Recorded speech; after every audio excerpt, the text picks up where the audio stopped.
We're all very familiar with the parable of the Good Samaritan that we just heard. We could tell the story without even reading it from the book. And yet, what is its significance for us? We often call somebody a Good Samaritan if we see them do a good deed. Many of our hospitals or healthcare facilities are given the name Good Samaritan, and that's all very appropriate. We've heard sermons where we're told that we're to be not like the priest and the Levite, but we should be like the Good Samaritan, reaching out and helping our neighbor. And that's good. That's what it's really all about. But I think there's another aspect to it that maybe we can overlook, and that is imitating the victim. Who were these people at the time? They were Galileans, they were Jewish, they were peasants.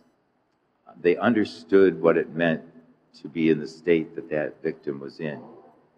The road from Jericho to Jerusalem was 18 miles, and it was very treacherous. And it was often just many, many robbers and people of bad will hiding in places to attack people. And so they understood what happened to that victim. But as they're hearing this story, lo and behold, what do they hear Jesus say? They see the face of a merciful God in the face of the Samaritan, who is their enemy. It would be like today if we were telling the story, there would be a bishop and a priest and probably a member of the terrorist community. And the member of the terrorist community would be the one helping. Kind of astounding to us. Jesus was saying that if we look into the face of the victim, that we see ourselves. We all can relate to that. And we see in the face of the victim the merciful face of God. There's another story that illustrates this. It goes like this. What happened to him never happened before, and he didn't know how it happened. He was a third grade boy sitting at his desk in school, and he wet his pants. He was so embarrassed.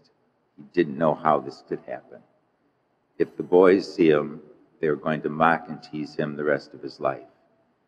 If the girls see him, what happened, and they're natural enemies, they would gossip about him, and he'd never hear the end of it the rest of his life. He bowed his head down to the desk, and he prayed, Lord, this is an emergency. Help me. Please help me. He lifted up his head, and the third grade teacher was coming down the aisle. And she had that look on her face like, I know what's going on. And behind the teacher was one of the girls. Her name was Susie. And she was carrying a fishbowl complete with water and fish.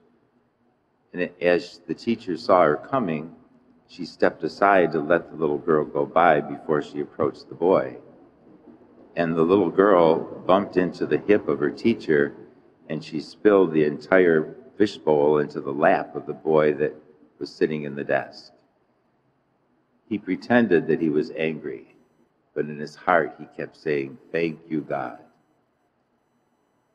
And the teacher looked at him and said, well, this was an accident, so get your gym shorts. You can go to the lavatory and change and dry yourself off, and you can wear your gym shorts the rest of the day. The girls in the class called Susie a big klutz for what happened. After school was over and the boy was waiting for his bus, he saw the girl waiting for her bus. And when over, he went and said to her, you did that on purpose, didn't you? And she said, yes, I did, because I wet my pants in school one time.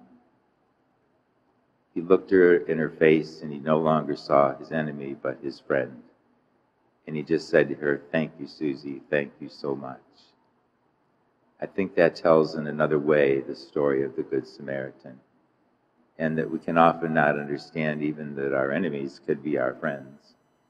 And so the lesson for us is to realize that the Lord loves us, and in this commandment of the great commandment of loving God and our neighbor, that everyone really is our neighbor. And Jesus says, go and do likewise. And so the next time we see someone hurting, we need to identify with the person that's hurting. and see the face of a merciful God and see what could we do.